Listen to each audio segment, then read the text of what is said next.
इस वक्त हम मौजूद हैं डी चौक में। और ये डी चौक जिसको तारीखी एतबार से एक मरकज़ी मकाम हासिल हो चुका है। पाकिस्तान तहरीक इंसाफ जो कि बरसे इक़्तिदार है, हुकूमत में है, 2014 में आज से 5 से 6 साल कबल बहुत बड़ा एहतजाज जो कि 126 रोज़ पर मुश्तमिल रहा था धरने की सूरत में, वो यहाँ इसी पॉइंट के ऊपर दिया गया था। आज इतना टाइम गुजरने के बाद हालात मुख्तलिफ हैं, जगह वही है, लेकिन मौलाना फजलुर रहमान साहब, आपको इल्म है कि आज़ादी मार्च के लिए इस्लामाबाद का रुख किए हुए हैं कराची से। आज उनका दूसरा रोज़ है, 28 अक्टूबर है, 31 को उन्होंने इस्लामाबाद पहुँचना है। उनके इस आज़ादी मार्च के तनाजुर में इस्लामाबाद के कुछ अहम दाखिली और खारजी रास्तों पर कंटेनर्स रख दिए गए हैं।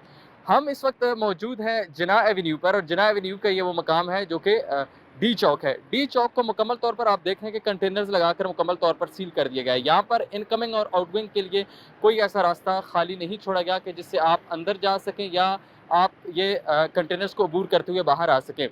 रेड जोन को जाने वाला ये वाहिद रास्ता है, ना सिर्फ बल्कि इसके अलावा 3 और अहम रास्ते हैं जहाँ पर कंटेनर्स रख दिए गए हैं, लेकिन आने वाले 2 दिनों के बाद मुमकिन है कि उन रास्तों को भी ब्लॉक कर दिया जाएगा। ऐसे ही जैसे इससे कबल जब इस्लामाबाद में कोई बड़ा धरना या आज़ादी मार्च होता है तो कंटेनर्स को वहाँ पर ब्लॉक कर दिया जाता है।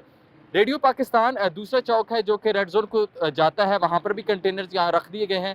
तीसरा मकाम सरीना चौक है, सरवर्दी रोड है जो कि मुल्हिक है मरी रोड के साथ, वहाँ पर भी कंटेनर्स रख दिए गए हैं।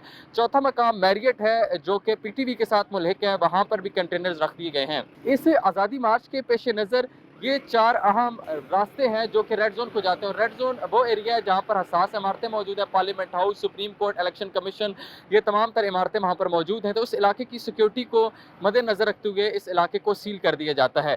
जबकि इस्लामाबाद का इंटरचेंज, फैज़ाबाद इंटरचेंज वो मकाम है जो कि दाखिली और खारजी मरकज़ी मकाम है, जहाँ पर इससे कबल भी एहतजाज होता रहा, इससे कबल भी धरना दिया जाता रहा पाकिस्तान तहरीक लबैक की जानिब से।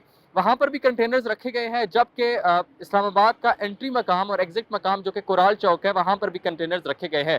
जबकि जो कि मुआहदा हुआ है पाकिस्तान तहरीक इंसाफ हुकूमत और मज़ाकराती कमेटी और रहबर कमेटी के दरमियान कि आज़ादी मार्च जो यहाँ इस्लामाबाद पहुँचेगा वो कश्मीर हाईवे के ऊपर अपना धरना दे सकेंगे। अब बात यह है कि क्या ये आज़ादी मार्च धरने की सूरत में तब्दील हो जाता है, और अगर ये धरना की शक्ल इख्तियार कर जाता है तो कितने दिन ये धरना यहाँ पर सस्टेन कर सकेगा, और उस धरने के पेश नज़र कितने अहम तरीन रास्ते बंद हो सकेंगे, वो डिटेल हमने आपके सामने रखी है। इस्लामाबाद की ताज़ा तरीन सूरत हाल शाहराहों के हवाले से वो आपके सामने है।